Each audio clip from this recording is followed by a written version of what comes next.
अस्सलाम वालेकुम रहमतुल्लाह। आज के लेक्चर में हम डिस्कस करने जा रहे हैं क्वांटम कन्फाइनमेंट क्या होती है। हम इसका इंट्रोडक्शन करेंगे, हम इसके इफ़ेक्ट्स देखेंगे कि जब हम क्वांटमली किसी भी मटेरियल को कन्फाइन कर देते हैं किसी पार्टिकल्स को, तो उसके नतीजे में कौन कौन से इफ़ेक्ट प्रोड्यूस होते हैं, कौन कौन सी मटेरियल प्रॉपर्टीज़ चेंज होती हैं।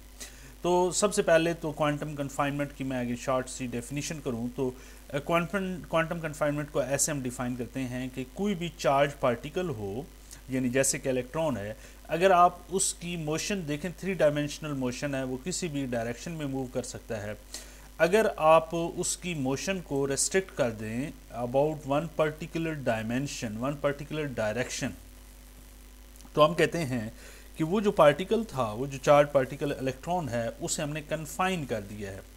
अब ये जो कन्फाइन कर देना है, इसके नतीजे में जब आप क्वांटमली कन्फाइन कर देते हैं किसी चार्ज पार्टिकल को, तो इसके नतीजे में इलेक्ट्रॉनिक प्रॉपर्टीज़ चेंज हो जाती हैं, ऑप्टिकल प्रॉपर्टीज़ चेंज हो जाती हैं उस मटेरियल की। मिसाल के तौर पे अगर आपके पास ये एक मटेरियल है, तो इस मटेरियल के अंदर अगर एक चार्ज पार्टिकल इलेक्ट्रॉन है, तो इस इलेक्ट्रॉन की मोशन हर डायरेक्शन में पॉसिबल है। अगर आप इसकी डायमेंशन, इस बल्क मटेरियल की डायमेंशन ऐसे चेंज करते हैं कि इस इलेक्ट्रॉन की मोशन सिर्फ एक डायरेक्शन में हो जाए, वो एक ही डायरेक्शन में मोशन करने पे कंपेल हो जाए, कन्फाइन हो जाए, तो इसके नतीजे में हम ये कहेंगे कि ये इलेक्ट्रॉन कन्फाइन हो गया है। और उसके नतीजे में मटेरियल की इलेक्ट्रॉनिक एंड ऑप्टिकल प्रॉपर्टीज़ बहुत मेजरली इन्फ्लुएंस होती हैं। अब ये जो कन्फाइनमेंट का प्रोसेस है, ये मेनली हम मटेरियल के साइज़ को रिड्यूस करके कर सकते हैं by the reduction of material size. यानी ये बल्क मटेरियल है, तो इसे आप अगर छोटा करते जाएं, एक टाइम वो आएगा जब इसकी डायमेंशन नैनोमीटर स्केल में चली जाएंगी। डायमेंशन नैनोमीटर स्केल का मतलब ये है कि इसकी डायमेंशन 10 नैनोमीटर से ज़्यादा होंगी, 1 और 100 नैनोमीटर के दरमियान, मोर और लेस इसके दरमियान जब लाया करना शुरू कर देंगी, तो हम ये कहेंगे कि मटेरियल की नैनोमीटर स्केल पे डायमेंशन है, मटेरियल नैनो मटेरियल हो गया है, और इसके अंदर जो चार्जेस थे वो कन्फाइन हो गए हैं। अब ये जो nano scale reduction in size है, ये जब आप करते हैं, ये कहता है कि आपने किसी मटेरियल को कितना स्मॉल करना है। तो इसको फिजिकली अगर आप अज्यूम करना चाहते हैं, when a material become a small enough on the scale of electron wave length, यानी अगर आपने मटेरियल की इसको अगर जिसको आप छोटा कर रहे हैं, इसको इतना छोटा कर दें कि इस मटेरियल की डायमेंशन, इलेक्ट्रॉन ज़ाहिर है वेव के तौर पे जब एक्ट करता है तो उसकी एक वेव लेंथ होगी, तो इस मटेरियल की डायमेंशन, यानी इस मटेरियल की डायमेंशन इलेक्ट्रॉन की वेव लेंथ से कंपैरेबल हो जाए या उससे कम हो जाए, तो क्वांटम कन्फाइनमेंट का इफेक्ट बहुत ही ज़्यादा डोमिनेट करता है। क्वांटम मैकेनिकल इफेक्ट डोमिनेट, इसके नतीजे में मटेरियल के जो बिहेवियर है उसमें चेंजेस आते हैं। ये कहता है कि ये चेंजेस मोस्टली 1 से 100 नैनोमीटर जब नैनो स्केल में जाते हैं, तो इसकी एग्जांपल्स में आपके पास क्वांटम डॉट्स हैं, आपके पास नैनो वायर्स हैं, आपके पास थिन फिल्म्स हैं। Quantum dots 0 dimensional nano material है, nano wires 1 dimensional nano material हैं, और thin film 2 dimensional nano material है। इन 3 तरह की डायमेंशनल नैनो मटीरियल्स में क्वांटम कन्फाइनमेंट का इफेक्ट आप फील कर सकते हैं, आप देख सकते हैं। अब अगर आप की पॉइंट्स क्या हैं क्वांटम कन्फाइनमेंट के, अगर आप की पॉइंट्स डिस्कस करना चाहें कि ये क्या होते हैं, तो हम यहाँ पे देखते हैं कि बुनियादी तौर पे रिडक्शन इन डायमेंशन जब आप करते हैं, ये देखें, रिडक्शन इन डायमेंशन बुनियादी तौर पे वो प्रोसीजर है जिसकी मदद से आप ये क्वांटम कन्फाइनमेंट इफेक्ट हासिल कर सकते हैं। यानी ये वो रास्ता है, मंजिल ये है, और ये वो रास्ता है जिसको आप फॉलो करके ये मंजिल अचीव कर सकते हैं।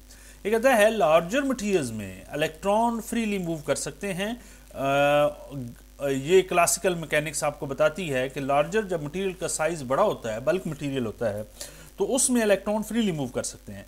लेकिन जब आप मटेरियल के साइज को रिड्यूस करते हैं, स्मॉल साइज करते हैं, टिपिकली उस मटेरियल के साइज की डायमेंशन आप इलेक्ट्रॉन की वेवलेंथ से लेस देन कर देते हैं या कंपैरेबल कर देते हैं, तो ये जो इलेक्ट्रॉन मूवमेंट है ये कंस्ट्रेन हो जाती है, ये लिमिटाइज हो जाती है, रेस्ट्रिक्ट हो जाती है up to a limited region. ये जो लिमिटेड रीजन में इलेक्ट्रॉन की मोशन को रेस्ट्रिक्ट कर देना है, यही बुनियादी तौर पे कन्फाइनमेंट है, اور یہ ہوتی ہے مٹیریل کے سائز کو اگر آپ ریڈیوس کر سکیں. اب یہ کہتا ہے کہ the extent, the intensity, the extent to which the quantum confinement occurs depend on the size of the material relative to the electron wave function. یہ مطلب الیکٹرون کی جو ویو فنکشن ہے، الیکٹرون کی جو ویو لینتھ ہے، اس کے آپ کتنا قریب اس کی سائز کو لے کے جاتے ہیں، اسی کے ریلیونٹ، اسی سے ریلیٹیو ہے آپ کی کوانٹم کنفائنمنٹ کا ایفیکٹ کی انٹینسٹی، کہ وہ کتنے ایکسٹینٹ تک آپ کو فیل ہوگا. For example in 3-dimensional material quantum confinement begins to appear when the size of the material approaches to electron wavelength. Electron wave length کیا ہے؟ اس ویو لینتھ میں جب آپ لائے کرتے ہیں تو کوانٹم کنفائنمنٹ فیل ہونا شروع ہو جاتا ہے.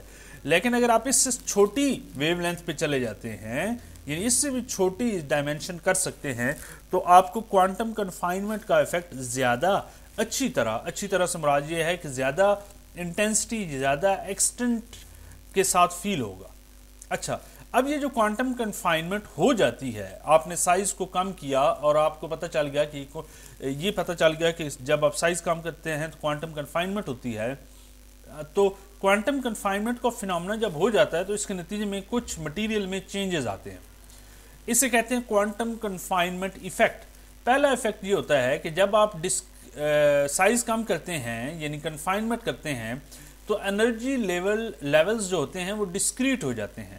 ڈسکریٹ ہونے کا مطلب یہ ہے کہ آپ کے پاس جب مٹیریل بلک میں ہوتا ہے، میں اگر آپ کو یہ والی ڈائیگرام دکھاؤں، یہ والی یہاں یہ بلک مٹیریل ہے. جب بلک مٹیریل ہے تو اس کی بینڈ انرجی لیولز، یہ آپ کو ریڈ کلر والا ایک کنٹینیوس انرجی لیول ہے. کنٹینیوس کا مطلب ہے کہ یہ ایک دوسرے کے، اس کے بہت سارے لیولز ہیں، وہ ایک دوسرے کے اوپر اوور لیپ کر کے بنیادی طور پہ اس نے پورا ایک ریڈ اسکوئر بنا دیا ہے، ریکٹینگل بنا دیا. سملرلی یہ کنڈکشن بینڈ ہے اور یہ کون سا ہے؟ یہ ویلنس بینڈ ہے. یہ بھی سارے کے سارے اوور لیپڈ انرجی لیول ہیں. یہ جو اوور لیپڈ انرجی لیول ہیں ان کو ہم کہتے ہیں یہ کنٹینیوس انرجی لیول ہیں، اور یہ ہمیشہ بلک مٹیریل کے کنٹینیوس انرجی لیولز ہوتے ہیں. لیکن جب آپ ان کے سائز کو کم کرتے ہیں، جیسے کہ آپ نے اس کو یہاں کیا، تو یہ جو کنٹینیوس انرجی لیول تھا یہ ٹوٹ کر جو اوور لیپنگ تھی وہ آلموسٹ ختم ہونا شروع ہو گئی، اور یہ ڈسکریٹ انرجی لیول ہونا شروع ہو گئے.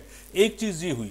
دوسری چیز یہ ہوتی ہے کہ ڈسکریٹ، تو یہ کنڈکشن بینڈ بھی ڈسکریٹ ہو گیا، ویلنس بینڈ بھی ڈسکریٹ ہو گیا، لیکن اس کے ساتھ ایک دوسری چیز ہوتی ہے، اور وہ یہ ہے کہ یہ بینڈ گیپ، یعنی یہ کنڈکشن بینڈ اور ویلنس بینڈ کے درمیان یہ آپ کو ایک گیپ نظر آ رہا ہوگا، یہ والا. یہ جو گیپ ہے، یہ گیپ ہم یہ کہہ رہے ہیں کہ جب آپ سائز کو چھوٹا کرتے ہیں تو یہ گیپ بڑھ جاتا ہے. دو چینجز آتے ہیں جب آپ بلک مٹیریل سے نینو مٹیریلز کی طرف یا سائز چھوٹا کرتے ہیں. ایک تو یہ پہلے ڈسکریٹ ہوتا ہے، اور یہ کنڈکشن اور ویلنس بینڈ کے درمیان یہ گیپ انکریز ہوتا ہے. لیکن اگر آپ اور سائز کم کریں گے یہ گیپ تو انکریز ہوگا ہی ہوگا. یہ جو آلریڈی ڈسکریٹ انرجی لیولز ہیں ان کے درمیان بھی جو گیپ ہے یہ بھی انہینس ہونا شروع ہو جائے گا. یہ کوانٹم ڈاٹس کے کیس میں یہ آپ کو سٹرکچر دکھایا گیا ہے. تو پہلی میں یہ بات کر رہا ہوں کہ جب آپ کوانٹم ایفیکٹس فیل کریں گے تو انرجی لیولز جو ہیں یہ ڈسکریٹ ہو جائیں گے. اب دوسرا کام یہ ہوتا ہے الیکٹرانک پراپرٹیز بھی چینج ہوتی ہیں. میں نے آپ کو کہا ایک انرجی بینڈ سٹرکچر آپ نے دیکھا کہ وہ بھی بینڈ سٹرکچر بھی ڈسکریٹ ہوتا ہے، یعنی جو کنڈکشن یا ویلنس بینڈ جو کنٹینیوس تھا وہ سپلٹ ہو کے وہ بھی ہوتا ہے یہ والا، اور دوسرا یہ انرجی لیول، یہ جو انرجی گیپ ہے یہ بھی انہینس ہونا شروع ہو جاتا ہے. تیسرا آپٹیکل پراپرٹیز میں بھی چینج آتا ہے. آپٹیکل پراپرٹیز کا چینج میں آپ کو یہاں پہ دکھاتا ہوں. یہ دیکھیں آپ کو یہاں پہ ساری چیزیں نظر آ رہی ہوں گی. جیسے جیسے آپ یہاں پہ ٹاپ پہ آپ سائز کم کرتے جا رہے ہیں تو ایک تو یہ ہے کہ یہ کنٹینیوس انرجی لیول ڈسکریٹ ہونا شروع ہو گیا اور یہ بینڈ گیپ بڑھنا شروع ہو گیا. یہ بنیادی طور پہ یہ جو بینڈ گیپ ہوتا ہے یہ وہ انرجی کو شو کر رہا ہوتا ہے. یہ جتنی بینڈ گیپ کم ہوگا اس یہاں سے الیکٹران کو یہاں جانے میں یا یہاں سے جب یہ نیچے آئے گا تو جو انرجی وہ ریلیز کرے گا وہ بہت کم ہوگی. کم انرجی کا مطلب یہ ہے کہ وہ لارجر ویو لینتھ ہوگی. لارجر ویو لینتھ یہ ہے کہ ریڈ ویو لینتھ ایمٹ ہوگی کیونکہ اس کی انرجی کم ہوتی ہے. لیکن اگر آپ سائز کو کم کرتے جائیں گے تو اس کے نتیجے میں یہ بینڈ گیپ انکریز ہوگا. اب یہ جو لائٹ ایمٹ کرے گا اگر الیکٹران یہاں سے یہاں جمپ کرے گا تو یہ بلو ہوگا. اسے کہتے ہیں بلو شفٹ. تو اس کے نتیجے میں آپ کے آپٹیکل پراپرٹیز بھی چینج ہو جاتی ہیں. یہ تھا ہمارا آج کا لیکچر. اگلے لیکچر میں ملتے ہیں.